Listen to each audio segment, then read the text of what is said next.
This is the Tom Barnard Podcast. Listen live weekday mornings, 8 to 9:30, or anytime you like as a podcast on the Tom Barnard app at tombarnardshow.com or wherever you get your podcasts. There you have it, ladies and gentlemen. We're back just in time to tell you that if you're expecting anything to come in through the ports of America, you can forget it. Did you see that lineup of ports literally from Boston down to Houston? Really? Even if you tried to sneak something in, you couldn't do it. I mean, they are just the whole way down from Boston all the way down to Miami, all the way over to Houston, and the triangle goes back up again. It's like there is no way you're sneaking anything in there, man. Is it just because of the hurricane that's got everything? Maybe that has something to do with it. Yeah, that's a possibility, something to do with it. But yeah, that the strike is. And I suppose strike is not good for them. But you know, got a lot of these kind of things to talk about, like what to watch on Tuesday's Vance Walz debate. That would be nothing because I have no interest in watching that. You guys watch that kind of stuff? No, I would maybe tune in if I could time it just to see what Walz says, just because he's from Minnesota. But other than that, no interest. I'm making myself sit down and watch the first like 15 to 20 minutes because it's always fun to see the handshake. Oh yeah, and people always talk about like, oh, who approached who was more aggressive, blah blah blah. What was the cadence like? So then I can at least see that and witness that. And then the first couple, and as soon as I kind of get in the, now we're just not answering questions and we're doing personal attacks, I'm going to turn it off. Mm-hmm. So yeah, that's it. I'm expecting 15 minutes max. I think it's pretty. Yeah, you're probably right. Could be sooner. Could be sooner. Could be later. What the hell? It all works out in the end. But yeah, so that debate tonight, I couldn't care less about that. It's you pretty much get locked in and all this stuff. Something very weird happened yesterday. What's that? We were on the show yesterday. I'm beginning the show, and I had told you on the way into work, I got a call from a friend of mine who says to me, "Hey, Tom, if I bought KQRS, would you come back and do the morning show?" And I said, well, that's never going to happen. So, I mean, whatever. Apparently, somebody got retired yesterday about 3 hours after that phone call. Do you know about this? Nope, I have not. Shelley is retiring. Oh, the whatever general manager. Yeah, the biggest fan of Uncle Tommy ever born. That is a hell of a coincidence that I would get that call and then I find out a few hours later that she's retiring. Yeah, she's retiring like I retired. Okay. The one thing I'm disappointed by is that I can't use my slogan for the building anymore. What's that? I made up a little deal. Where are you headed, Tom? The gates of shell. You walk in that building was like being in hell, for Christ's sake. I will never understand where they were headed or what their idea was. It's just a disaster. Why? Yeah. Do you have any information as to why she retired or was maybe asked to leave or mutually? Well, this place is a disaster. They have no ratings at all. And I'm not trying to harm anybody who works there. I'm just telling you, although I will tell you, not one person called to say goodbye to me from that building. Jesus. Not one. That's not true. The sales department did. Their job probably got a little bit harder. Well, one of them over there, one of my favorite guys, I won't say who it was, but the day I left, he stood up and said, well, there's millions of dollars just walking out the door. I don't know. What a coincidence. Or is that not a coincidence that guy called me yesterday and asked me that question?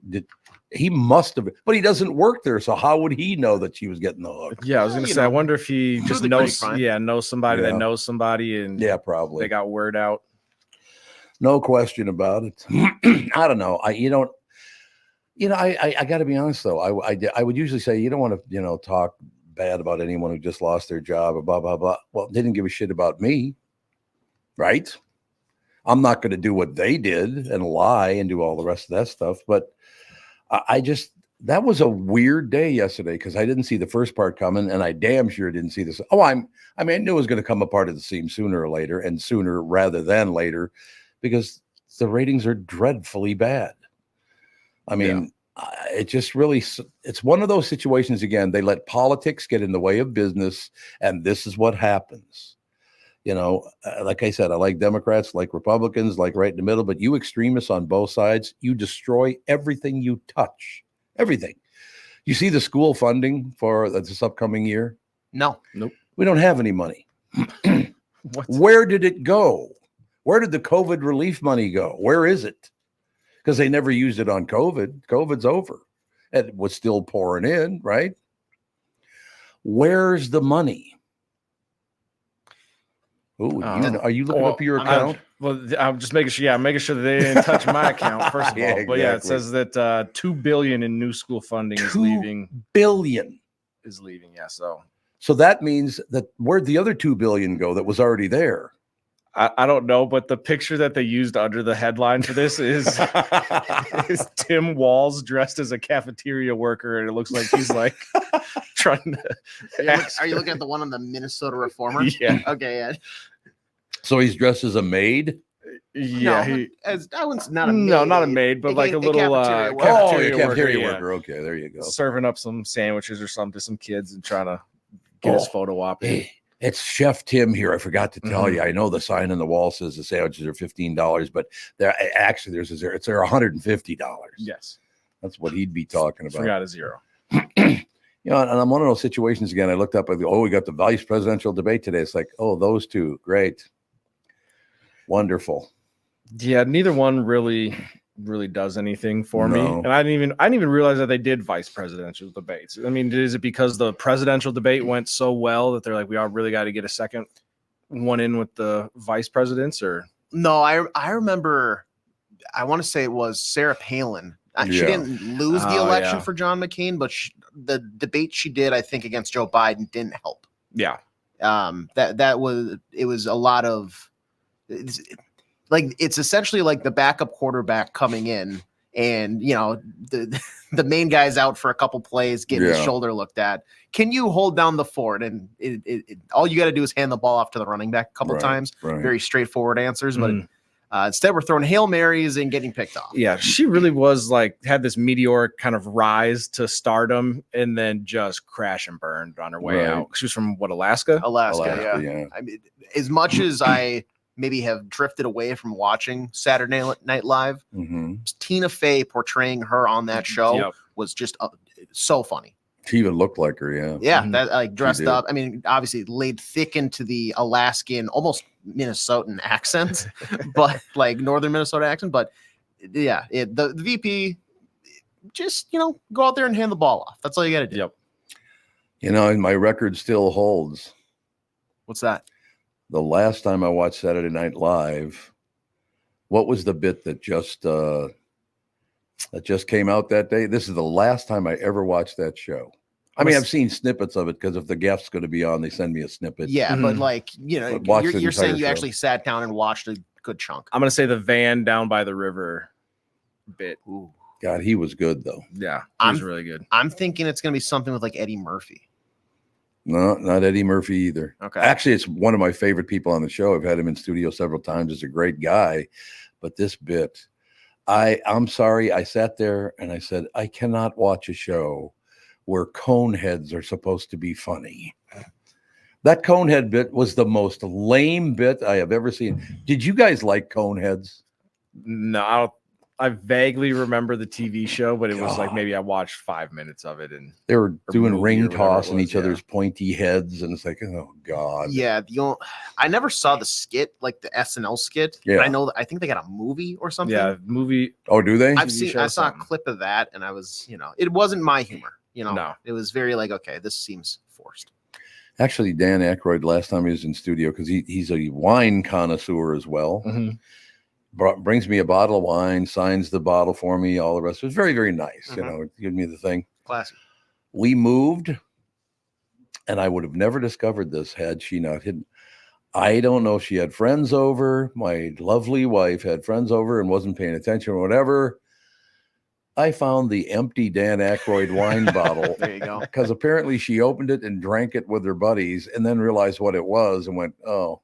I mean, I don't really care about stuff like that. It's nice that he did it, but I mean, I'm not like crushed that I still have the bottle anyway, I suppose, but I don't know. It's honey, look on the bottle next time. It's a thought. And I don't I think I would have drank it. You save it for a nice occasion. Yeah. The Elwood Blues wine, something like that. I'm not sure what it's called, but He's got another TV show on. A guy can get a TV show. There's no question about it. He's got about 18 in a row now. So Dan Aykroyd's great. Great guy. Great really. outdoors. Did you ever get movie. a chance to meet him?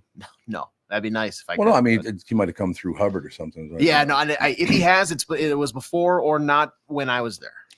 Just a really, real. Actually, all of the people on that show, I can't name one that was a prick. They were all very, very, I'm thinking about that. I never had Belushi on. Mm-hmm. No, I did too have him on. He did that terrible movie about taking a walk in the mountains with his girlfriend. Or what was that thing?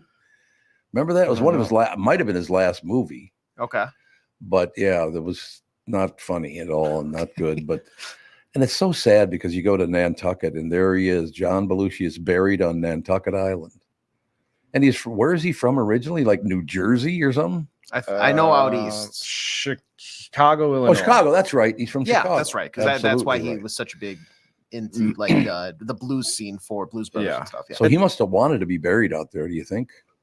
Yeah, that makes more sense. Yeah, I guess so. Yeah, and my favorite scene of his is the Animal House when he shoves all the cake in his mouth and he's like, "Do you know what I am?" And they're like, "No," and just spits it everywhere. I'm a zit. Yeah. Get it? Like, what's the name of that movie again? Animal House. Animal House. There you go. The That is line a that damn makes good it is like after it, just like, get it?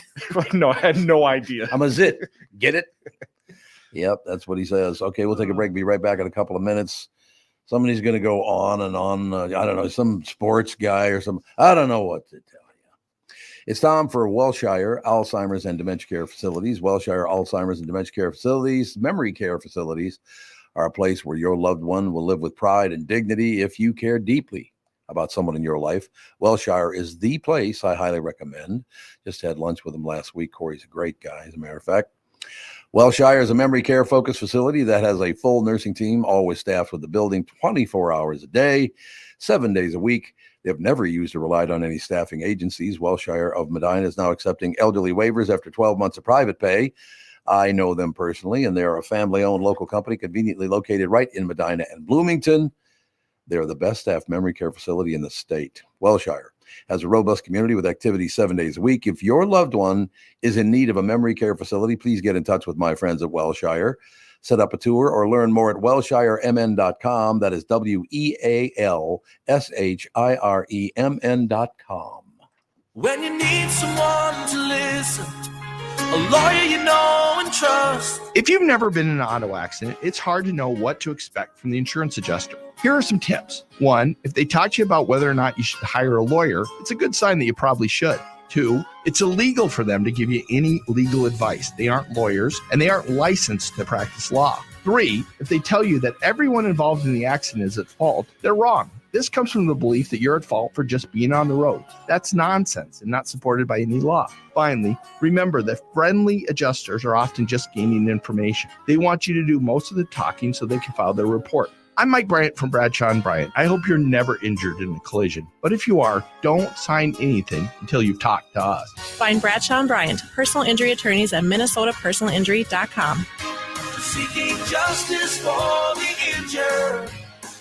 Bradshaw and Bryant. Mike Lindell and MyPillow employees want to thank our listeners. All your continued support. You've been terrific. When Mike started MyPillow, it was just a problem solution, one product company. Well, since then, they now have hundreds of products, some you may not even know about. For example, the brand new 4-pack dish towels, just $25. 6-pack towel sets just $25. Bed sheets for as low as $25. Check out their overstock and closeout sale and save up to 80% off select items. Looking for a good night's sleep? Take advantage of the classic collection on a variety of MyPillows for as low as $9.88. These amazing offers won't last long, so order now. Just go to MyPillow.com or call 800-516-5146 and use promo code TOM. This is the Tom Barnard Podcast. Listen live weekday mornings 8 to 9:30 or anytime you like as a podcast on the Tom Barnard app at TomBarnardShow.com or wherever you get your podcasts. Boy, that was a great non-game by the Twins last night. That was one. They didn't lose. They did not lose. They did not Ladies and lose. gentlemen, I'm very, very excited. My team did not lose last night because they sucked so badly at the end of the season. What a disgusting end of the season. Oh, well, and then how about what they've done since? Now what? Well, before the game on Sunday, they with the cover of the Vikings playing the Packers, Right. they finally had Joe Pohlad talk. Yeah. Derek Falvey talked. Derek Falvey said Rocco Baldelli's in no trouble. Joe Pohlad said Derek Falvey's in no trouble. And basically, Joe Pohlad tried to defend himself by saying that he had a business to run. Yeah. He had a business to run. Yep. And somehow I don't know how you do this. They've made things worse at every turn. They have. No, it's absolutely correct. Because there's no reason to watch them. Like they're inviting people. They're basically telling the fan base, screw off. Yep. Well, they're only worth $4.5 billion. That's not a lot of money. I mean, you need more money than that. How are you this incompetent from speaking of a business standpoint? Like, how do you, if this is what you think, how do you say that? Well, it's Minnesota sports for you. Seriously, particularly since I was about 9 years old. These teams do just enough to bring you in, but how many NBA titles they won since the Minneapolis Lakers left? 0. They've never won a hockey title, professional hockey title I'm talking about. Yeah. I mean, the baseball team, it was at 35 years ago now. They won the World Series, which is great. They won a couple. And the Minnesota Vikings have never won the Super Bowl. This town does just enough to bring you in and will do not one thing more. And I know people get offended by this, but that's such a Minnesota thing to do. It is unbelievable. We'll do just enough to rope you in more. Yeah. God. Well, but I mean, this whole thing with the Twins, I think, goes beyond that because at least some of those teams are trying. This is in some ways Joe Pohlad channeling his grandfather and trying to contract the team. Yeah. Yep. I mean, they are telling you they do not care. They are telling you that it's a business. His comment was, if we win, fans will come back. Well, you've alienated them to such a degree, you're going to have to win at an incredibly high level to get people back. Like you are, again, you're inviting them to go away. It is right. It's unbelievable. It's if you like the Twins at all, this is just absolutely maddening because it goes beyond on the field. Like the choke job there is bad, and that would be worth a conversation. But to me, this is beyond that. This is, your games weren't on. They weren't streamed on TV. Then they went off the biggest cable provider. You announced after last year when things were really rosy that you were going to cut payroll to right-size your business. On and off the field, this is just, as far as I'm concerned, one of their bigger, I mean, they've had a few, but this is one of their bigger disasters. Yeah, no question. Are they going to do, so literally they've already told us they're not going to do anything to make this team any better. Joe Pohlad said, I'm not going to comment on payroll. And then somebody from the Twins went around to the reporters he had just talked to and said, we're not going to cut payroll. It's going to stay about the same, which the problem is this. Carlos Correa's contract goes up. He's going to make more. Pablo Lopez's contract goes up. He's going to make substantially more. So if you keep the payroll the same, you actually can afford to do less unless you trade guys. Right. So I mean, Tom, this is just a cluster bleep. I mean, this is just an embarrassment. It's just being a Minnesota sports fan, except for those 2 years, 87 and 91. And of course, the Gophers haven't won a national title since 1960? Oh, was it? Yeah, early 60s. Yeah, early somewhere 60s. In there. It just, that's okay. That's only 65 years ago. So what the hell? I don't even expect anything from Gopher sports. No. Like I don't even expect that, but I expect that, that the person that runs the baseball team is at least smart enough to not say things like, well, if we win, they'll come back, but and then to protect everybody. So we talked about this. There were a lot of people to fault for what happened to the Twins. Yeah. Joe Pohlad took that to mean, well, if there's lots of people at fault, you can't blame them, so let's just bring them all back. Yeah. And then they're going to I guarantee they'll make a cosmetic coaching staff change or two, or they'll make a front office change, but it won't be, it won't be the person in charge. This is just, it's such a incredibly incompetent way to operate. No, I understand that. And I've had some interesting, they didn't know this, but interesting meetings with, and I can't say who it was, but I was at a Miami Marlins Twins game in Miami, right? Mm-hmm. In a year. And I'm sitting there with this very famous person, right? He's got sunglasses on, but you could still tell who it is and all the rest of it. And who comes walking by? What's his name? Chris Malvey, is that his name? Chris Malvey. The general manager. Falvey. Derek Falvey came walking by, didn't recognize either one of us. And I'm thinking to myself, you're the general manager of a team that's not paying attention to who's even at your games. No, I understand this is Miami, but I mean, the guy had no idea who we even were. No, I can understand in my case, but this other guy is a big, like, movie star. Don't you want your guys paying a little more attention to that? Like, who's buying the tickets, that some of the money you're getting? Don't you think? I wish that was his biggest problem. Well, that's exactly the reason I brought it up, because I wish it was his biggest problem too. I wish being oblivious to famous people was like the problem, and we could laugh about that. But yeah, I mean, this. I know, boy. Whatever. I love my Twins, and I used to love going over and watch a Gopher baseball team too. But what the hell? They haven't won anything in about 8 billion years either. Yeah, that's unfortunate. It all is unfortunate. Do we have anything to watch here, or should I just give up on sports completely? No, the Vikings. They're 4-0. I'm telling you what, though, man. Please don't go up 28-0 and then almost lose. Please don't do that to me again. That was close, baby. Yeah, that was close. That was far too close. And it was weird because when they were up 28-0, you're like, they're not this good. And then when they proceeded to get outscored 29-3, you're like, they're not this bad.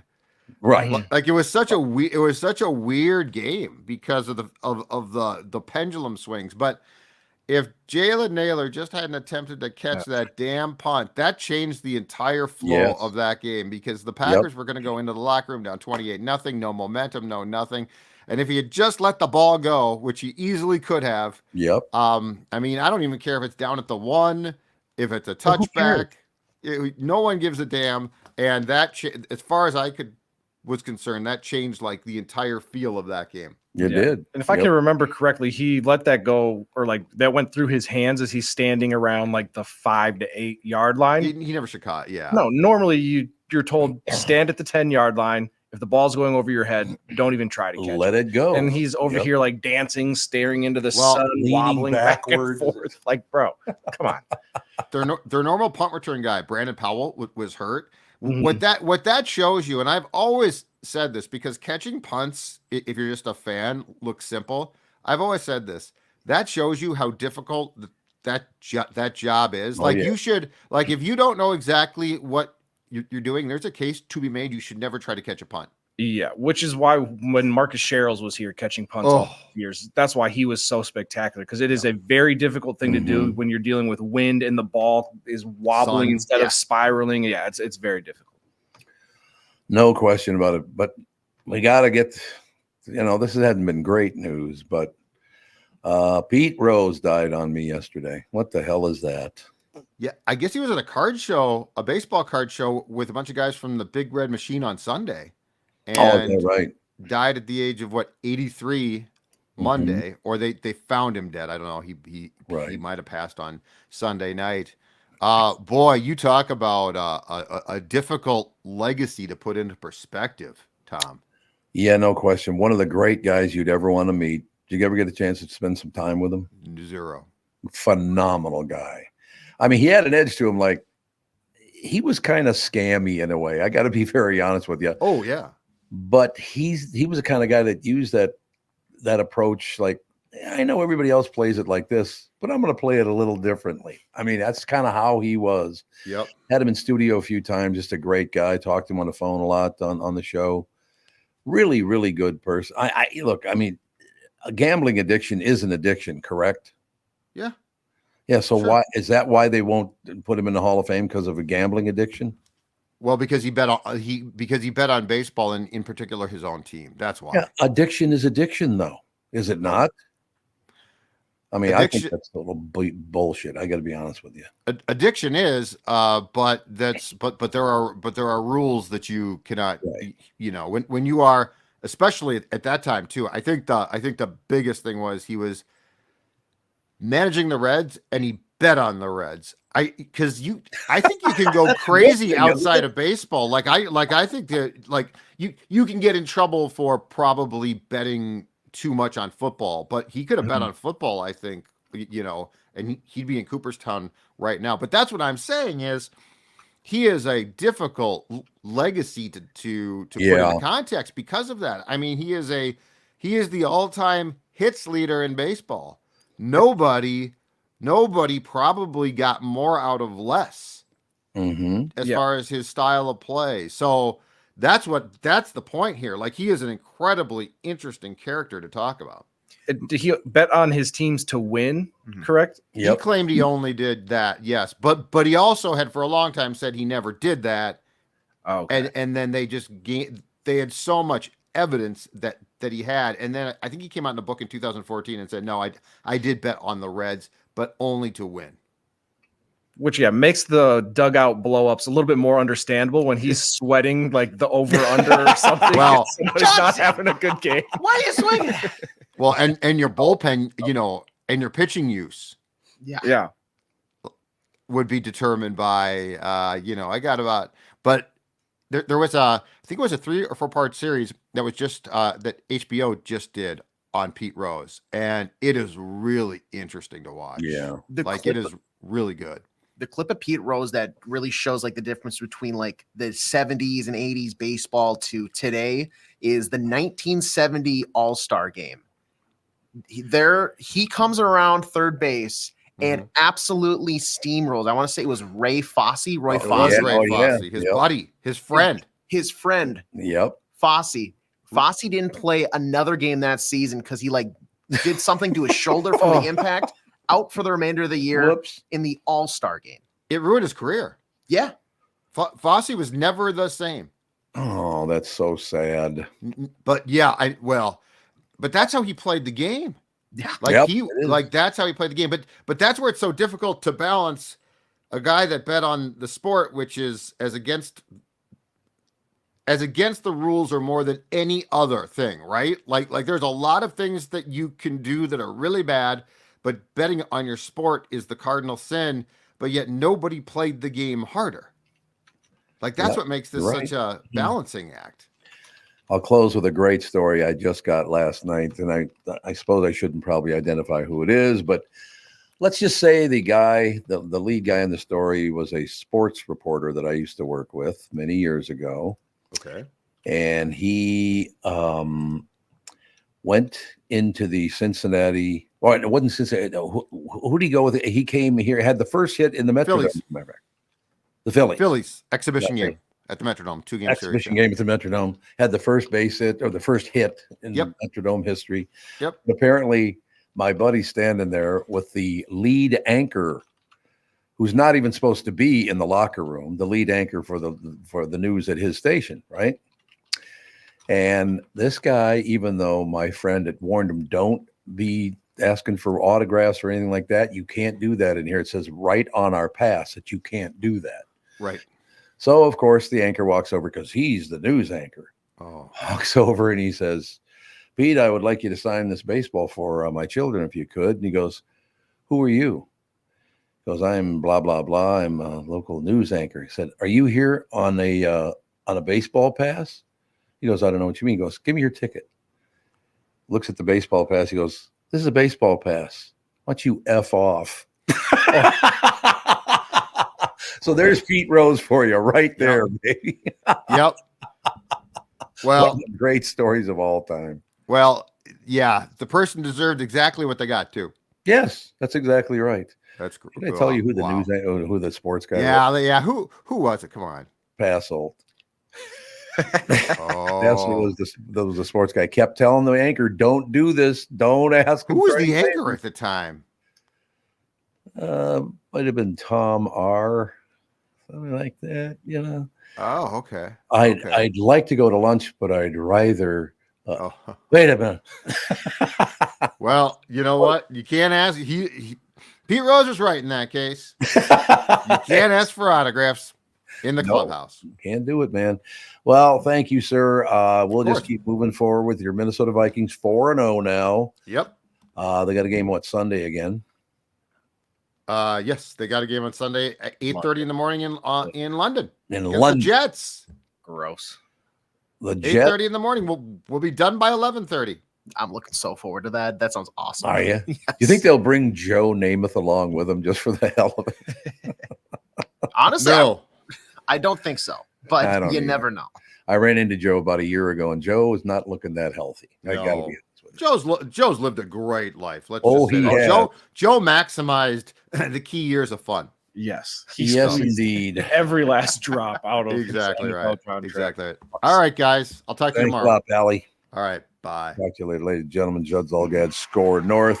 Hi, it's Tom for Livia Weight Control Centers. Your success story starts today. Join Livia's doctor recommended and award-winning nutrition program. Get your first 8 weeks free. You could lose up to 20 pounds or more in your first 8 weeks. Plus, Livia offers weight loss medications to accelerate results. Receive personalized one-on-one guidance, plus expert nutrition and medical support. Livia is the destination for all weight loss solutions. Trust me when I say this. Livia works. And I weighed in this morning, and I've held at that weight, but it's still 7 pounds more than I want to weigh. I started lifting weights, ladies and gentlemen, and what I've learned is maybe I need supervision on how to do this because I have not been eating more or anything like that, but I did put on a few pounds, more than a few pounds, a little over 5. Well, 7 at one point, but that dropped a little. But yeah, and it's just because my body's holding more water. My body's going, what are you doing? You're stressing these muscles. So I'm going to have to get some guidance on all that stuff. And we'll get it done. Visit livia.com. That's livea.com, or call 855-GO-LIVIA. Join Livia's nutrition plan today and get your first 8 weeks free. Plus, Livia Medical offers GLP-1 medications for accelerated results. Visit livia.com or call 855-GO-LIVIA. Choose a trusted leader serving our communities for 15 years. Livia works. The past several years have been the craziest in the history of the car business. The pandemic, supply chain, and chip issues, all causing extreme inventory shortages that led to, well, predatory pricing. Some dealers charge thousands of dollars over MSRP. We never played that game. I'm Jim Paul of Valley Buick GMC. We knew that would leave a bad taste in a customer's mouth. More importantly, from an integrity standpoint, it was just wrong. So what about the current market? Inventory and pricing. Valley has their best inventory in years. Really all the Buick and GMC models. Even the previously hard-to-find Yukons, HD pickups, and Hummer EVs. Plenty of deep discounts. Many with factory rebates and low-interest financing. Then it's a good time to buy? It's a great time. We're welcoming our previous customers back, as well as anyone else that felt the treatment just didn't feel right the last time somewhere else. Valley Buick GMC in Apple Valley and Hastings, or valleycardealers.com. Car buying without the bad aftertaste.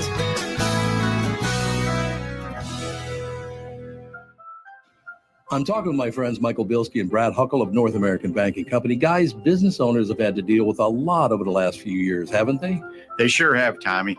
We pride ourselves on being able to help our customers with the challenges they face.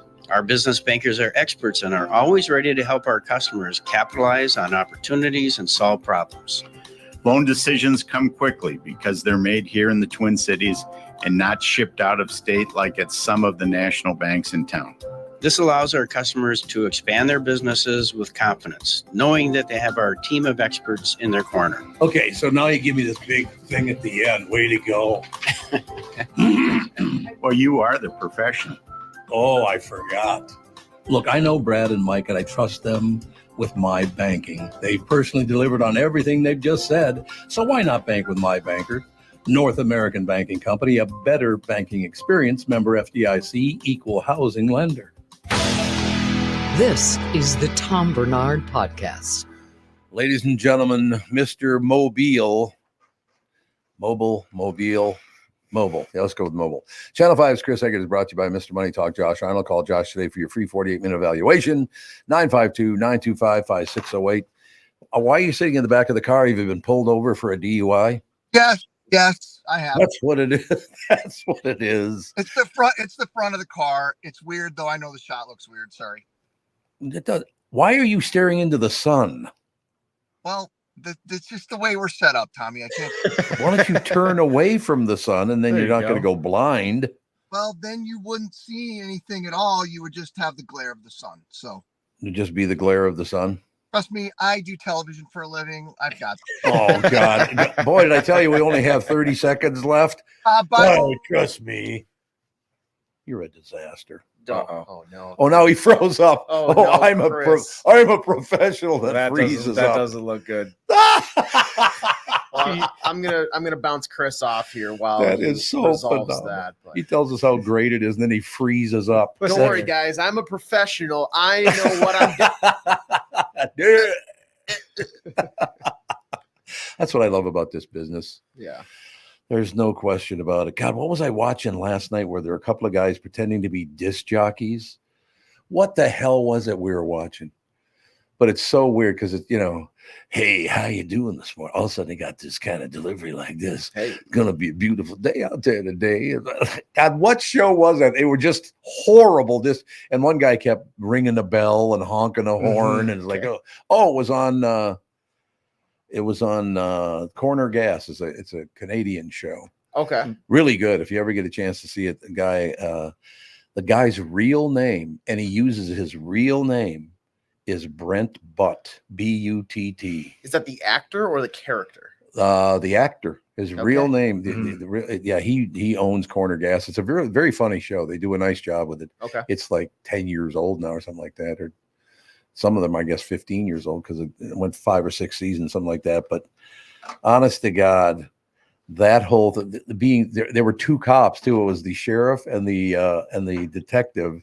They're both pretending. She's doing all the ding, ding, ding, ding, ding, ding, ding, Yep. doing all that stuff. And he's like, hey, great having you here with us, man. Speaking of having people with us here, Mr. TV Professional, do you hear us all right? Yeah, that's funny that right after I said that, the stupid thing dropped out. Yeah, it was really great. It was really fantastic. There's no question about it. Something about this platform we use, it does not like it when I'm not actually in on a real computer. It never seems to go well. So sorry about that. Well, it'd be kind of like Judd. Judd does the same thing with me when Catherine's not around. So basically, the air time does it to you when you're not around Hannah. So that's the problem. We got the same problem, but one's a dog and one's air time. It's true. The bottom line is I should always be around Hannah. I got it. I got to ask you a question because I keep seeing these reports on television. How in the hell did the entire city of Asheville, North Carolina end up underwater? I know there are rivers there, but my God, how much rain did they get? It's very hilly there too. It is, and yes. So it's really just nowhere for water to go. And there was a lot of consternation about the storm effects because of that, the way it was headed, like right up into western North Carolina. And they'd already had several days of rain prior to coming up there. So it's I think I read this morning that the county where Asheville's in, there's still 600 people who are missing. Oh, God. 600. Now, by the grace of God, that number won't turn out that way because I think right now, the last I read, there were 30 deaths in Asheville alone. It's a really bad deal. And I heard some interviews yesterday. It's like, it's going to be a long time before that city gets back to, being functional again. Catherine and I have spent a lot of time there. We just love it. The Biltmore is there. It's the original Biltmore estate that the hotel's on and all that. And it just, and what's funny about that is I brought this up this morning already because people just do not pay attention. People were cheering on the fact that Asheville, great southern conservative city. I'm glad that it happened down there. Asheville is one of the most liberal cities in America. Why wouldn't you do your studies? I mean, first of all, what does it matter? And secondly, you don't know what the hell you're talking about. Asheville is very, very liberal. It's a great town. It's a wonderful town. You know what I mean? What, did we lose him again? I'm not sure. Oh, boy, look at the time. Well, we got to go anyway. So, Chris, Just a brilliant report this morning, I thought. There's no question about it. Fantastic. Really covered all the local news and breaking news stories. Channel 5's Chris Egert, brought to you by Mr. Money Talk. Josh Arnold. Call Josh today for your free 48-minute evaluation at 952-925-5608. I think he'll be returning tomorrow, will he not? Gonna have to find out because yeah, we'll have to find out what happens then. Find out what happens tomorrow with this hammerhead. Well, not everybody can be perfect. Okay, how about this? Why don't we describe it this way? You know who's going to make an appearance? Svengoolie. We'll be right back. Svengoolie's Halloween BOO-nanza. I said BOO-nanza. I love it. You hear me? Is back for another memorable spooky season on MeTV. Now in its third year, the popular programming event is a month-long celebration of Svengoolie with fright-filled, spooky, and kooky classic TV fun for the entire family. Ooh. Yeah, baby. Svengoolie is up next. Mike Lindell of MyPillow employees want to thank all our listeners for all your continued support. When Mike started MyPillow, it was just a problem solution, one product company. Well, since then, they now have hundreds of products, some of you may not even know about. For example, the brand new 4-pack dish towel sets, just $25. 6-pack towel sets, just $25. Bed sheets for as low as $25. Check out their overstock and closeout sale and save up to 80% off select items. You're looking for a good night's sleep? Take advantage of the classic collection on a variety of MyPillows for as low as $9.88. These amazing offers won't last long, so order now. Just go to MyPillow.com or call 800-516-5146 and use promo code TOM. Is that text you're sending so important that you missed your turn? Is that text you're sending so important that you ran the red light? Is that text you're sending so important you didn't see the ball coming onto the road or the child that followed? Hi, I'm Mike Bryant from Bradshaw & Bryant. When you take your eyes off the road for even 4 seconds, your vehicle travels 100 yards. That's the entire length of a football field. If you absolutely have to text, you need to pull off the road somewhere safe and do it from there. Texting and driving is against the law and can cause serious injury or even death to you and others. Now that is important. We hope you're never injured in a collision, but if you are, please contact us. Find Bradshaw & Bryant, personal injury attorneys at minnesotapersonalinjury.com. Going farther with Mike Bryant on your side, seeking justice for the injured. Bradshaw & Bryant. I'm talking with my friends Michael Bilski and Brad Huckle of North American Banking Company. Guys, business owners have had to deal with a lot over the last few years, haven't they? They sure have, Tommy. We pride ourselves on being able to help our customers with the challenges they face. Our business bankers are experts and are always ready to help our customers capitalize on opportunities and solve problems. Loan decisions come quickly because they're made here in the Twin Cities and not shipped out of state like at some of the national banks in town. This allows our customers to expand their businesses with confidence, knowing that they have our team of experts in their corner. Okay, so now you give me this big thing at the end. Way to go. Well, you are the professional. Oh, I forgot. Look, I know Brad and Mike, and I trust them with my banking. They've personally delivered on everything they've just said, so why not bank with my banker? North American Banking Company, a better banking experience, member FDIC, equal housing lender. You're listening to the Tom Barnard Podcast. Ladies and gentlemen, please welcome our very special guest. It is October 1st, ladies and gentlemen. October being the month of Halloween. Svengoolie's Halloween BOO-nanza is back for another memorable spooky season on MeTV. Svengoolie, how are you, sir? Doing great, Tom. Thank you for taking the time to talk to me. Oh, let me tell you, I'm not going to get through October without talking to you because it's part of my life. That's all I have to say. Well, that's nice to hear. And I hope you're going to be tuning in for all of our spooky Halloween stuff that's going to be on MeTV all month.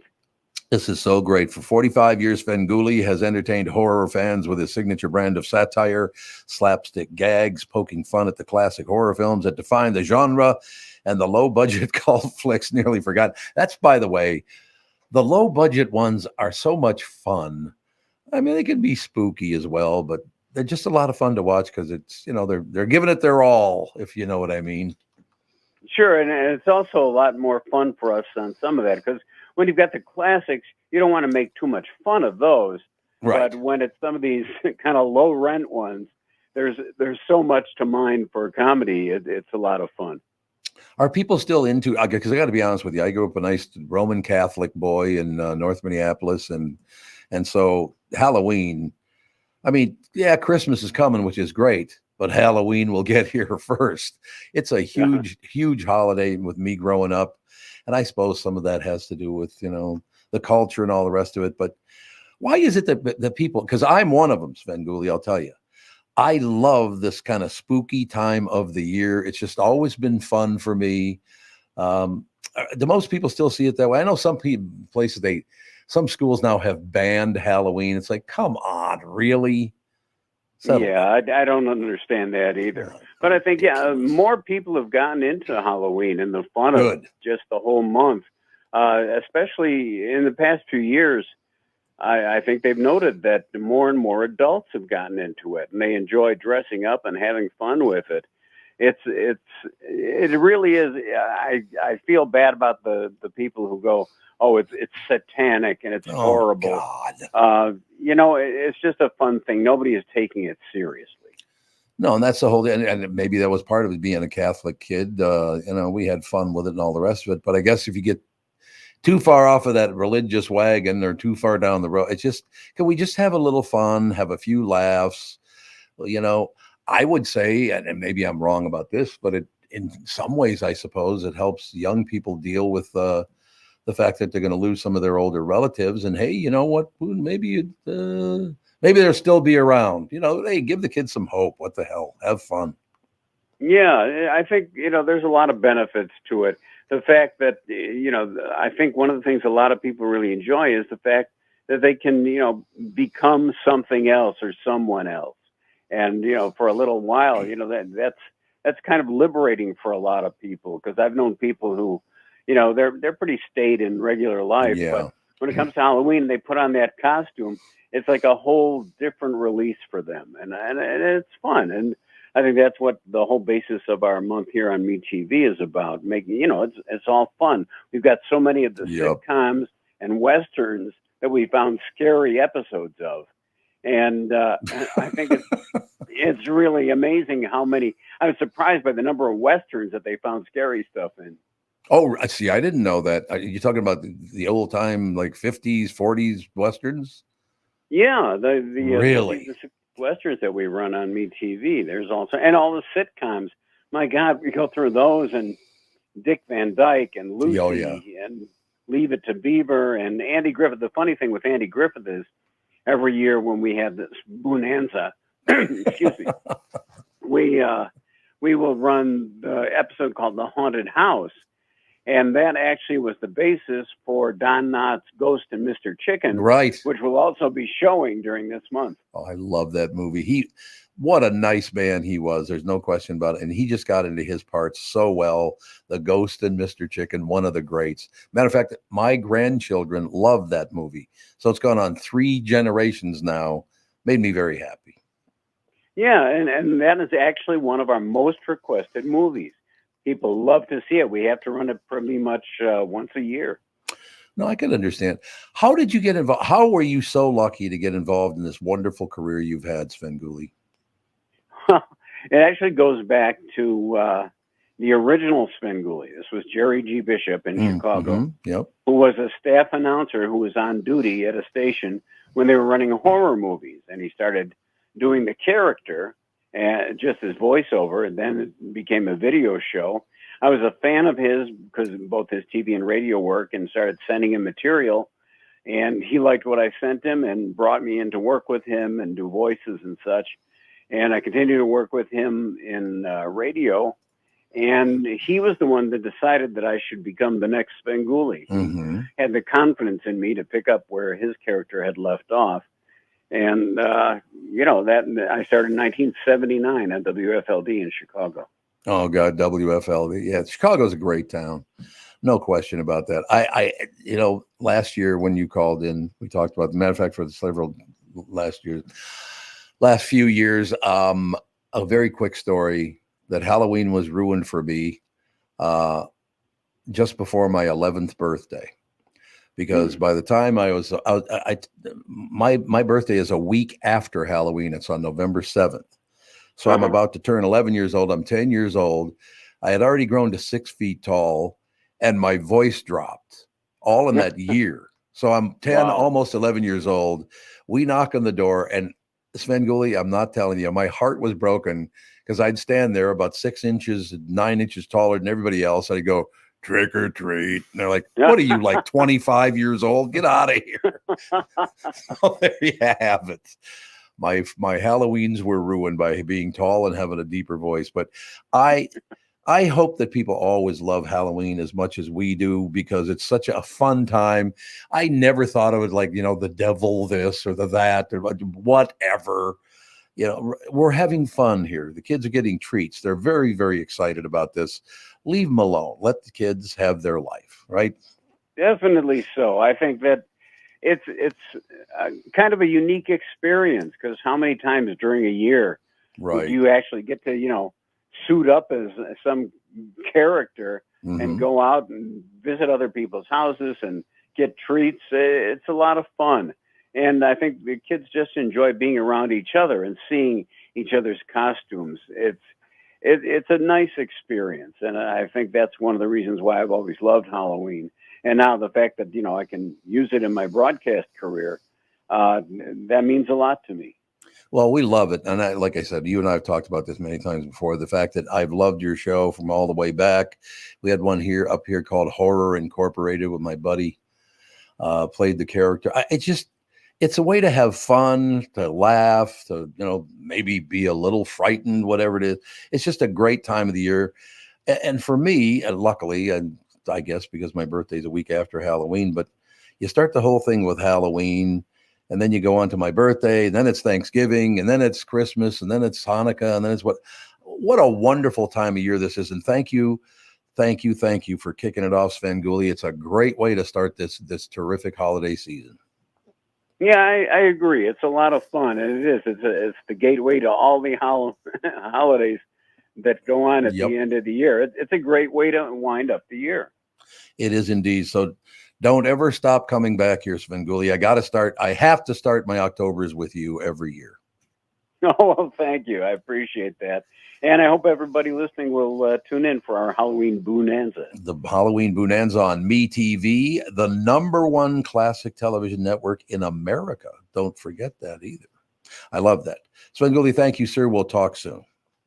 Tom, thank you so much, and have a great month. You too. Bye. What a nice man. Don't you love it when spooky and scary characters, they're always nice people? It's weird because you're onto something. Like the directors and the actors that are like, they specialize in horror films and Halloween stuff. They always seem to be like super kind-hearted. It's a giant, you would expect them to always want to scare you. Like they're around the corner. It's like, no, they got a bowl of soup and they want to make you feel comfy right at home. So Svengoolie's one of the good ones. I love Svengoolie.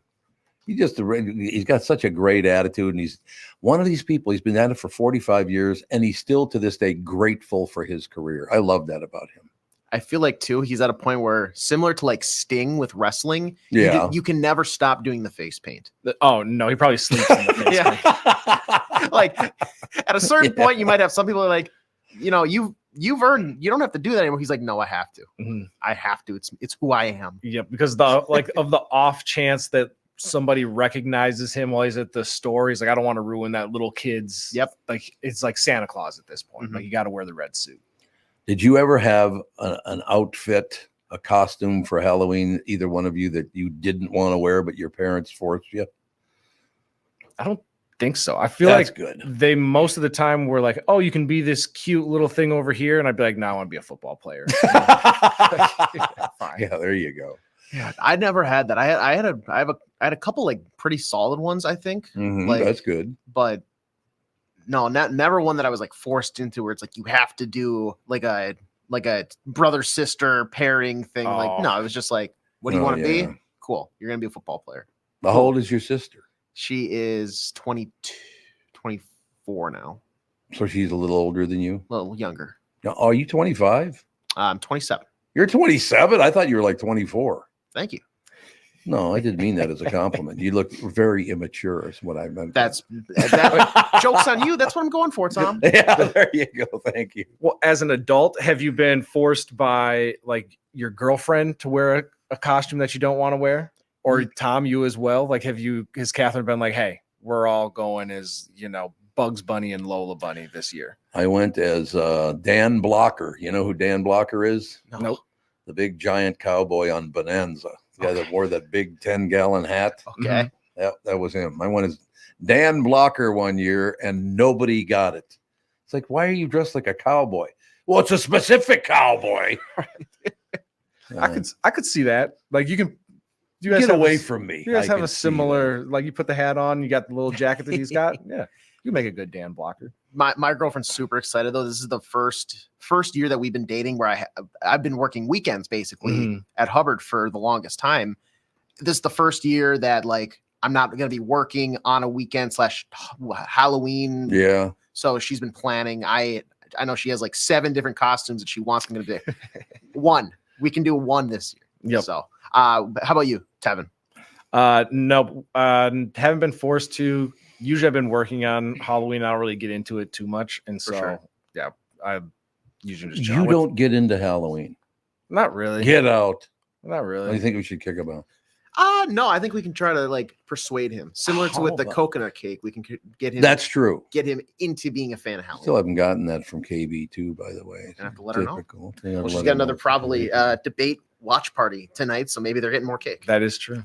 Here's what I want you to do. This Halloween, the two of you have to go trick-or-treating together. Okay.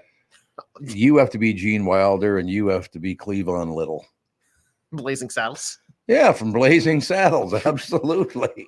We'll do like a contest for the listeners to fill out the rest of the characters for the show. Exactly. We'll go like trick-or-treating in Wyzetta or something. Yes.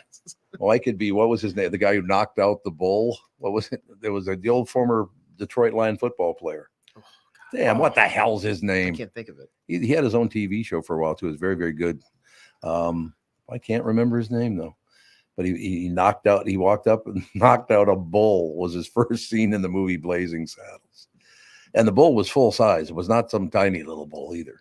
You got it? Yeah. One of my favorite jokes in there is Gene Wilder. He gets like shaken at a certain point or whatever. And he's like, I'm losing my senses. I can't shoot straight. He was like, well, show me your hand. And he pulls up his right hand and he's like, well, that's not too bad. He goes, problem is I'm left-handed. And, it just comes up and Alex Karras or Karras. Alex Karras. That's exactly who it was. Really good guy. Damn good football player too. We got to get moving here because we got Josh Arnold, another devilish human being for Halloween, coming up next. When you go to a restaurant, you expect the chef to be an expert. You expect your auto mechanic to be an expert when it comes to fixing your car. You judge them both by the results of their work. Josh Arnold is an expert in investments and planning your financial future. Josh Arnold is my expert, and he should be yours too. I talk to Josh every week, and he understands the market and the economy, and he knows how to plan for your retirement. Don't put it off another day. The man with your plan is Josh Arnold. Call Josh now for a no-obligation 48-minute evaluation. You've got nothing to lose, and you'll have an expert planning and managing your financial future. Call Josh at 952-925-5608. That's 952-925-5608. Investment services offered by Josh Arnold Investment Consultant, LLC Security Investment Advisor. Past performance is no guarantee of future results. All investments involve risk. All comments and opinions are Josh Arnold's and do not constitute investment advice. Tom Barnard is a paid endorser. The past several years have been the craziest in the history of the car business. The pandemic, supply chain and chip issues, all causing extreme inventory shortages that led to, well, predatory pricing. Some dealers charge thousands of dollars over MSRP. We never played that game. I'm Jim Paul of Valley Buick GMC. We knew that would leave a bad taste in a customer's mouth. More importantly, from an integrity standpoint, it was just wrong. So what about the current market? You know, inventory and pricing. Valley has their best inventory in years. Really all the Buick and GMC models. Even the previously hard-to-find Yukons, HD pickups, and Hummer EVs. Plenty of deep discounts. Many with factory rebates and low-interest financing. Then it's a good time to buy? It's a great time. We're welcoming our previous customers back, as well as anyone else that felt the treatment just didn't feel right the last time somewhere else. Valley Buick GMC in Apple Valley and Hastings or valleycardealers.com. Car buying without the bad aftertaste. Mike Lindell and MyPillow employees want to thank all our listeners, for all your continued support. When Mike started MyPillow, it was just a problem solution, one product company. Well, since then, they now have hundreds of products, some of you may not even know about. For example, the brand new 4-pack dish towel sets, just $25. 6-pack towel sets, just $25. Bed sheets for as low as $25. Check out their overstock and closeout sale and save up to 80% off select items. You're looking for a good night's sleep? Take advantage of the classic collection on a variety of MyPillows for as low as $9.88. These amazing offers won't last long, so order now. Just go to MyPillow.com or call 800-516-5146 and use promo code TOM. You're listening to the Tom Barnard Podcast. And now, when I think of scary, devilish people, I think of Josh Arnold. Scary and devilish. There he is right there, that devilish voice of his. We're getting ready for Halloween. The Halloween candy is already on the store shelves. Yep. The packages look and feel smaller. Yeah, you know what? That's an interesting point, because we thought the same thing. We thought you're getting less for your dollar this year, no doubt. Now, that's part of inflation. Of course, some political candidates call it shrinkflation. Yeah, and shrinkflation. Something must be done. Something must be done. Well, the cost of everything has been going up over the course of the last several years. So if costs go up, stuff gets a little bit smaller in order to keep, we'll say, the price the same, so to speak. Yep. I could see that happening. And I think there's even fewer, or I've said this before, I'll have to get one of those Halloween packages of M&Ms. Oh, yeah. And count the number of M&Ms that are in each package this year compared to last year. I still have some packages from last year. Or maybe it was earlier this year. But we'll count the number of M&Ms in the packages. Just check the weight. You could also probably do the same in a can of soda. Is it really? Is it 12 ounces? Is it 16? Right. Is it 11 and a half ounces for the same price? Shrinkflation. Very of big. course, there are some people that say, well, that's price gouging.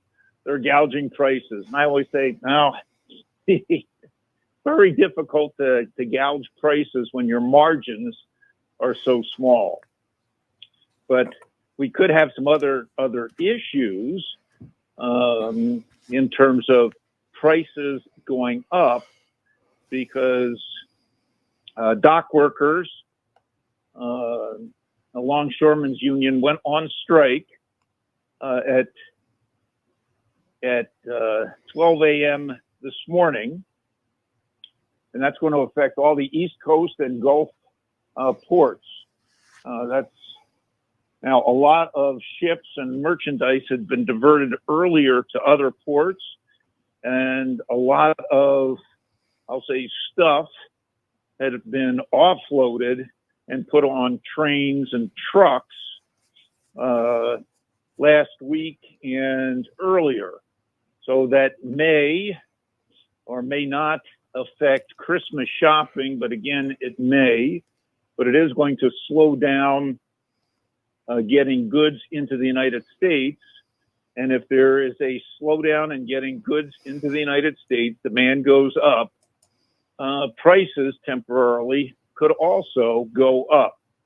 In addition, if this strike continues longer, we'll say than a few weeks, it could have an adverse effect on the economy and definitely push the economy into let's call it an economic slowdown. I don't think necessarily it would push the economy into a recession, as a recession is defined as 2 straight quarters of negative GDP growth. And GDP growth has been, I'll say, stronger than negative. So that would really mean an adverse effect on the economy. Now, there are numerous people saying that if there's a recession, that would also drive down costs, and that would help the Federal Reserve reach their 2% inflation target. But I would beg to differ. If a port strike does continue and it makes it more difficult to get goods into the United States, that would actually push prices up and add to inflation, not take away from inflation, because demand would still be strong. The dock workers, most of whom are making over $150,000 a year, which is pretty good income, are striking against automation. Oh yeah, sure. That's their job. Absolutely. So we want more dock workers, less automation. We have not seen the administration step in at this point, but given what's happened in past, past strikes, we have seen members of the administration show up on the picket line. And I'm thinking, well, that's okay.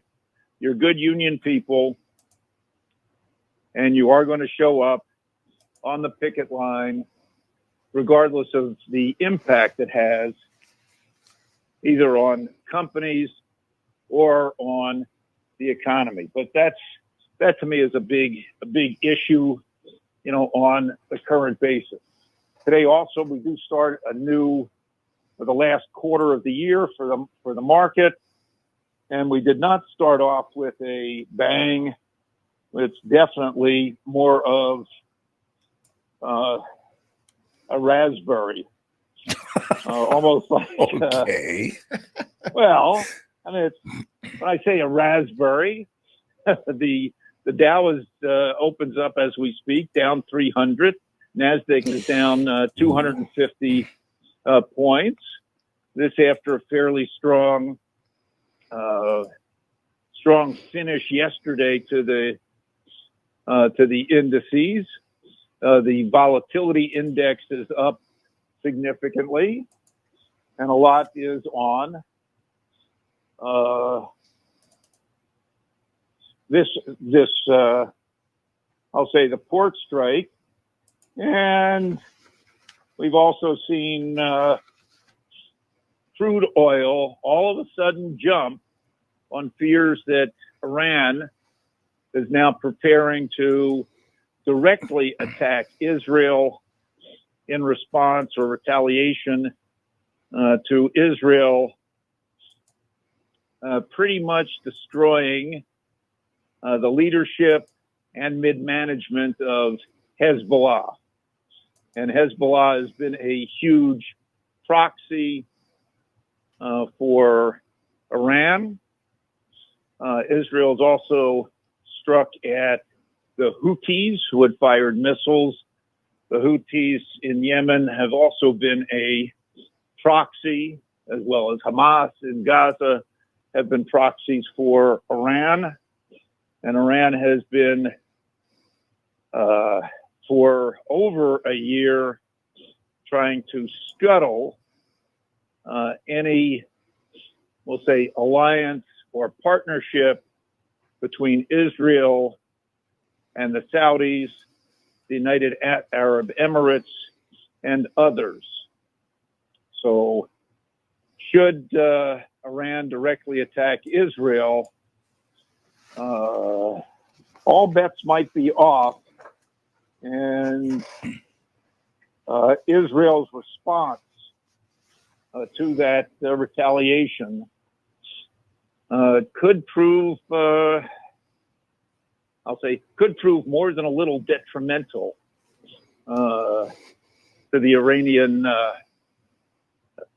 regime. Boy, are we headed toward World War III here? Is there anybody on the planet that's happy? Well, I'm happy. I'm happy. So you're not going to war anytime soon. I'm not going to war, but there's always that threat of war. And do bear in mind, Iran has been threatening for decades to eliminate Israel, right? And also, death to the United States. God.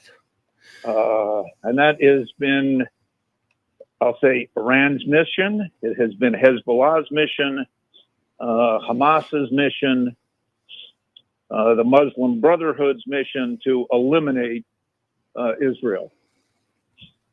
That's pretty sad, honest to God. So I don't know what to tell you. You don't know. Well, I'll go back to things that I do know something about. The market has sold off on this. Oil, which had been down earlier today, is up on this. I think the oil move up is very temporary. And I would start looking at this and saying, it's just, or as I've said before, we're entering into that 2-week period between the end of September and the beginning of earnings season, which is late next week, and also a period of time which is typically very volatile in the market, the first couple weeks of October. And there's that old saying, till Rosh Hashanah, which starts in a couple days, and by Yom Kippur, which is the middle of next week. So you're going to be sitting on your ass doing nothing for the next 10 days. Is that what you're saying? No, I've got plenty of cash, and I know this old mantra. I've already increased the cash position in my clients' portfolios. Good.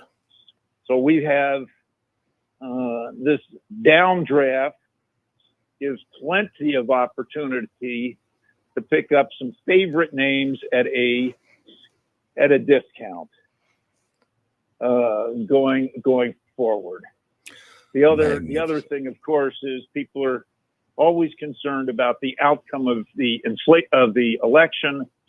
This time, I don't think so. You either get a return in terms of economic viewpoint of a former president, or the continuation of the policies of the current administration. Mm-hmm. Whichever you like. There you have it. And we will see you in studio on Friday. Yes, we will, because there'll probably be a lot of stuff happening between now and then. Right. All right, Palomino. Talk to you Friday. Thanks. Thanks a lot. Ladies and gentlemen, Josh Arnold. Give Josh a call. Does a hell of a job. Don't you guys think he does a hell of a job? Oh, yeah. He knows his stuff. And he's got a lot of cash, so he's not sitting on his ass anytime soon. Yeah, I got a lot of cash, Tom. Don't worry about it. Okay. Thank you so much. KB2, Kristyn Burtt up next.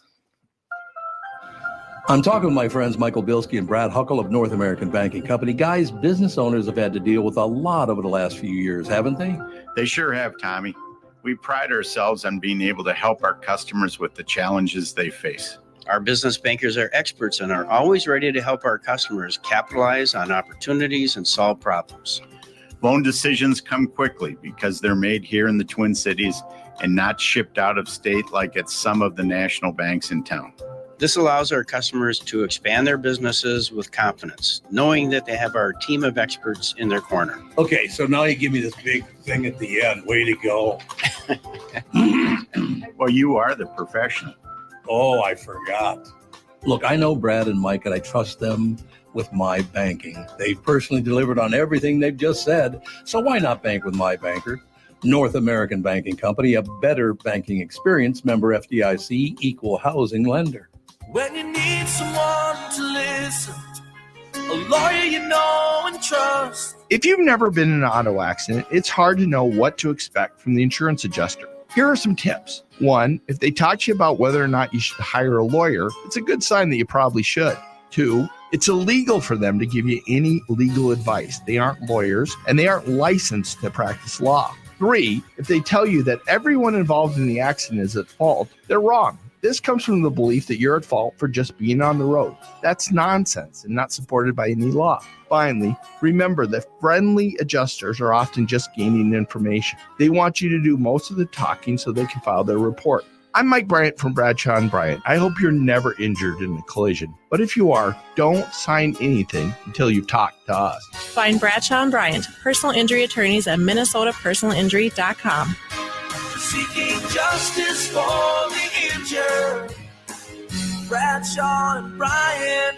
I hosted my show on the radio for 40 years. Now I host the Tom Barnard Podcast, and I'll tell you, I've never seen the passion and engagement from our audience as I do now. I know we also have businesses that listen to our podcast, and it got me thinking, wouldn't it be great to help those businesses grow by telling my listeners about them? So here's the deal. If you own or handle marketing for a business, would like to have my audience buy your product or service, visit TomBarnardShow.com, keyword partner, and we'll put together an ad campaign to help your business. That's TomBarnardShow.com, keyword partner, and thank you for listening.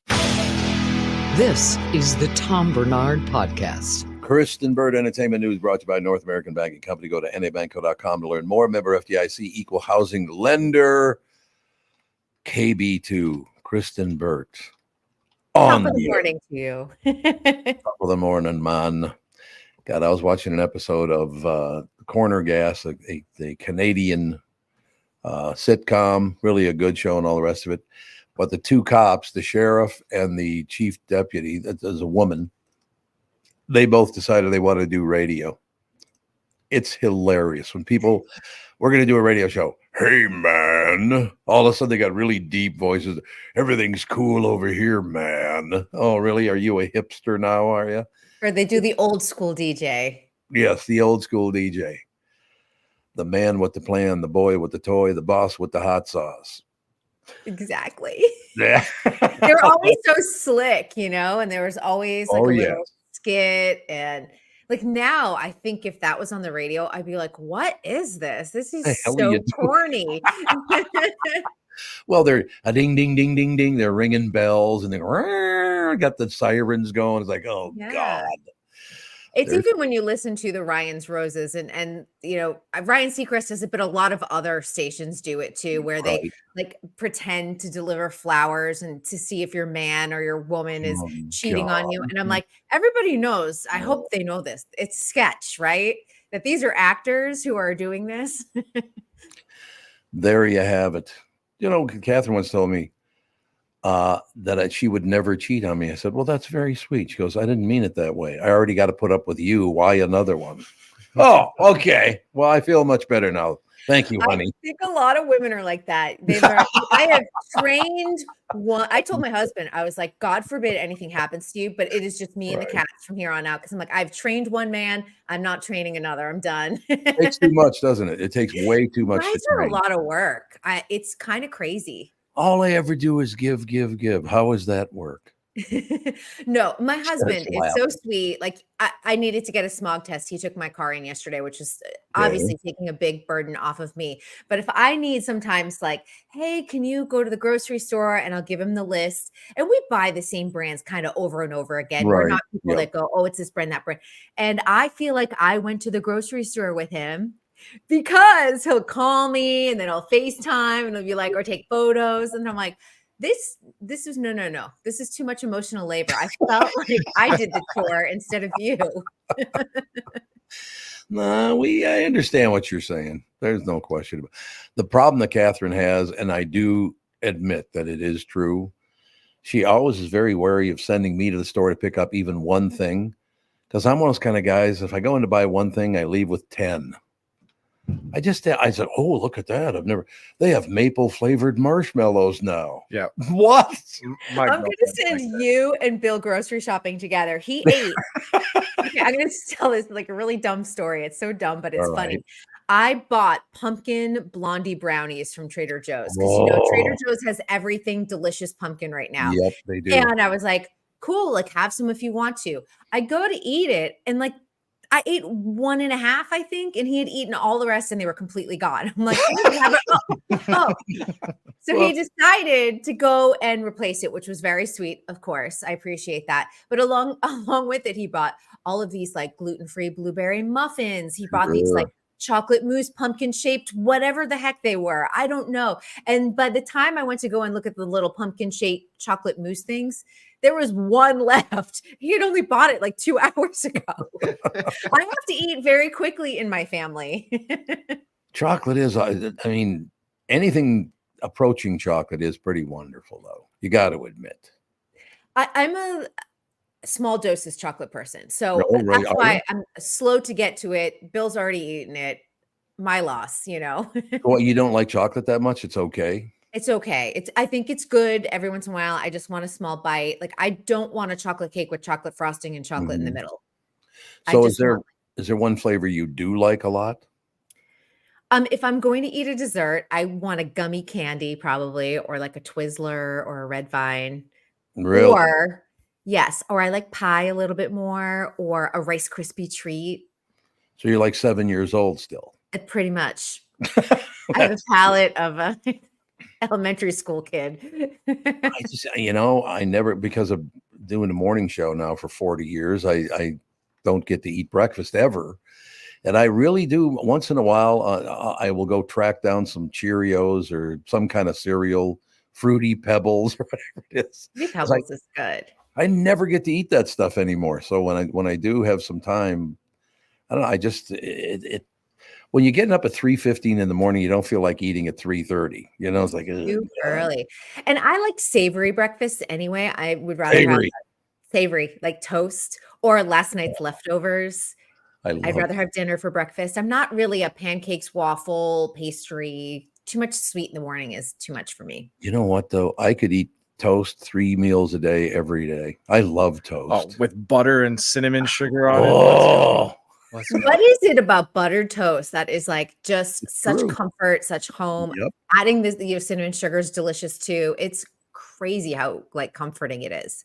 I love toast, man.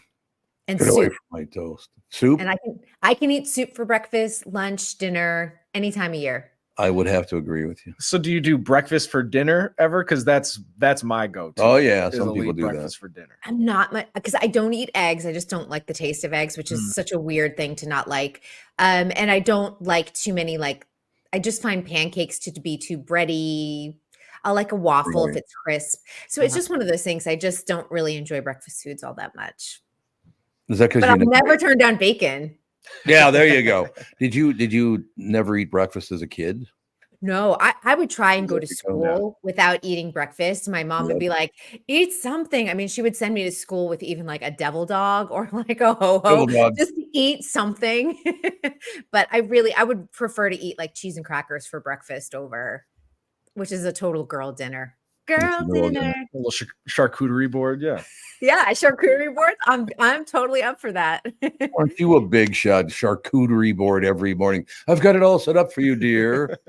No, my mom wouldn't do that. Prepares it. Your assorted cheese and meats, madam. Hello. I feel like charcuterie boards very like 2020. Like I feel like charcuterie boards really became a thing during the pandemic. Oh, okay. I started making them nonstop on TikTok, and I would watch them like making their like salami roses with the glasses. Do you know what I'm talking about? Yep. Yeah. Put it on the rim, and then you can turn upside down, and somehow that makes. I mean, it looks just like a flower. Although I will say, because of that trend, I found a honey butter that London Byerly sells, and it is phenomenal. So big fan of charcuterie boards. Oh, honey butter sounds great. Truffle butter is another thing that I love. Oh, so delicious. You know what's so great about this studio? You can go 2 miles to the south and go to Lunds and Byerly's, or you can go 2 miles to the north and go to Lunds and Byerly's. You're surrounded by grocery stores. It was just Byerly's when I lived there. Did they merge? Is that what it is? Yeah, they merged. Yeah. But Byerly's, I absolutely lived there because Cub Foods was the grocery store. Yep. It just was very different. The foods were very different from what we have in a regular grocery store. Like I just felt like they were like, okay, I can't get a lot of my different types of foods. Like here, because Los Angeles is so like I have a Persian, Israeli, I have, Latinos in my neighborhood. Like you get a lot of different cultural foods, and I couldn't find that. And so I would go to Byerly's to go and get it. And I loved it. Okay. What does Cub stand for in Cub Foods? Oh, I didn't know it stood for something. Come on. Cub stands for something. You guys don't know this. It's like Consumers United in Buying. There you go. He looked it up, that cheater. I frequent Cub now and again. You know what's great about that? Terry Train years ago on the KQ morning show was doing Cub commercials. Mm-hmm. And she decided to do her own closing line at the very end. And she go, "Hey, that's Cub to you, bub." It's brilliant. And I love it. Like, that's very fun. I thought it was very, very funny. I love it. Absolutely. So I'm being tortured by watching television because it's so good right now. But between Monsters and a couple other shows, it's like, is anybody happy? No. No, they're not. Have you seen The World Today? Like, I mean, I'm going to a vice presidential debate party tonight. So, I mean, I'm going to be watching, of course, but I was like, I don't want to hear the discourse tomorrow. And they said this and they said that, blah, blah, blah, blah, blah, but I'm watching it to be an informed voter, of course, but I just know what tomorrow's going to look like on social media. Well, the Just thing hiding about my it eyes. is, yeah, well, yeah, you may as well hide your eyes because nobody's ever happy about anything. As a matter of fact, this morning I woke up a little early, so I just thought I'd check the, the setup's looking like and the numbers and all the rest of it. But if your candidate is on the right, then he's got a big lead, and if your candidate is on the left, he's got a big lead. Now, I don't know how both could be true. Mm-hmm. I'm going to give you the official assessment, and I said it months ago. Okay. It's going to be a very close race. It seems to be, yeah. It is going to be a very close race. And anything that happens, including the handling of all of the hurricane, is going to affect some voters' minds too. So anything that happens between now and Election Day, which I think is 35 days away, can sway some people. Because I think about this today. If I were in North Carolina right now and I felt like that the reaction from FEMA and the federal government was good, could sway me. If I felt it was bad, could also sway me. If I felt like I was in that sort of like, I'm not sure what's going on, or you just felt really left behind. I mean, so many people were affected by the hurricane over the last few days. I mean, my dad was affected and he lost his car. He's going to be fine. It's not a big deal. He's going to be fine. Okay. But there was flooding in their condo. So his actual unit is fine. The garage is where they had the issue, but but you look at, a car is easily replaced. A home is a much different situation when you lose absolutely everything. And I spent the weekend chasing 3 or 4 friends to see if they were okay in North Carolina. I had one friend in Asheville. Oh God. And that, I told you before, I told you yesterday, it breaks my heart. Kath and I love going to Asheville, North Carolina. Just a wonderful place. The most beautiful place. And she left LA. She's like, I'm going to move to Asheville because there's not a lot of weather there. God. I know. Moved her family there. Also sort of in the area near Atlanta-ish, just where she could still audition because she's an actress and work that market. And their house, thank goodness, is okay. They were able to get out and go to Mississippi to stay with her family because there's going to be no electricity or, internet service for quite a while. They're not sure about their business, though. Her husband has a business in the town of Asheville, and they're not sure if that is still standing. And that's, of course, their livelihood. So that's going to be, picking up the pieces there. That's one of those situations where I used to drive through that area all the time because I lived in Jacksonville. We go down to Palm Beach, we do this, we do that. So we've been going through Asheville for years and years because we kind of like that route through the mountains and all the rest of it. And just, I haven't looked at a lot of pictures, but Catherine tells me that it's just devastated. Yeah, it's the pictures. It's just debris everywhere. No houses are standing in certain neighborhoods, and it looks like a war zone almost happened. They had no warning in that it was a flash flood, and it's different where it's Florida. People are accustomed to this. They are prepared. If they were smart, they, were able to evacuate. And that's another thing. People go with evacuation. Sometimes people can't afford to evacuate. And that's true. It's really sad and hard to think about. But North Carolina, Tennessee, I think even some areas of Virginia, they just didn't know what was coming their way. I just can't believe the water could get that deep that quickly. Holy God. Brutal. And I think the loss of life is going to be a number that we don't want to know. I think you're probably right. And I just, like I said, and one thing that we love about Asheville so much is that it's a big blend. And I brought this up earlier that people say, no, whatever. It's a very conservative area. It's like Asheville, North Carolina is one of the most liberal campuses in America. It's why a lot of Los Angelinos move there. Absolutely. I mean, would you at least check your facts? I mean, Kathy and I don't go, oh my God, we're not going there because it's not, conservative or liberal. And I think you live there. It's your town. You do what you do.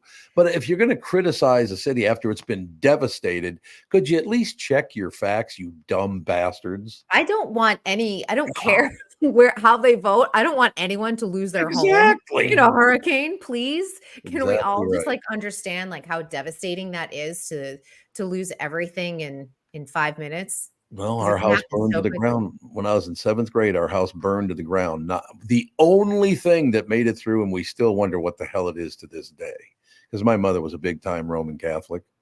The only thing, and I know people say that's BS. It is not. I don't know how it happened. The only thing in the house that did not burn was a picture of the Last Supper. Oh. My mother was, see, what did I tell you? Symbolism. I don't know how that God is sending you a sign. It was raging fire, honest to God, because I was at home sick and my mother went over to open the door. Remember back in the days when the houses had one door to get to all the bedrooms? You'd open a door and then go to the left, go to the right, go to the left, and get to all 3 bedrooms in a 3-bedroom house. She opened that door and about a 15-foot 5-foot around flame shot right across the ceiling. It's like, holy God, looking for some oxygen, are you? Yeah. So to be through something like that, people will never understand. If you haven't been through things like that, you shouldn't make comments on it because you don't know what the hell you're talking about. I don't want anybody to be devastated by floods. No one. I don't care how far left or right you are. I hope you're okay. Yeah, that's called being a good human being. I guess. Jesus. And I think the people of Asheville are going to be able to pull through this pretty well because I saw a picture of a barber shop and they've obviously no electricity, and the sign said no water, just beer.